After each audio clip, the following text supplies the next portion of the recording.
وله ما سكن في الليل والنهار وهو السميع العليم. قل أغير الله أتخذ وليا فاطر السماوات والأرض وهو يطعم ولا يطعم.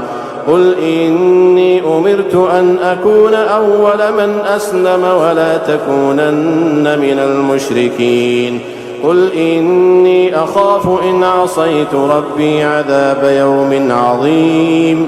من يصرف عنه يومئذ فقد رحمه وذلك الفوز المبين. وإن يمسسك الله بضر فلا كاشف له إلا هو وإن يمسسك بخير فهو على كل شيء قدير وهو القاهر فوق عباده وهو الحكيم الخبير.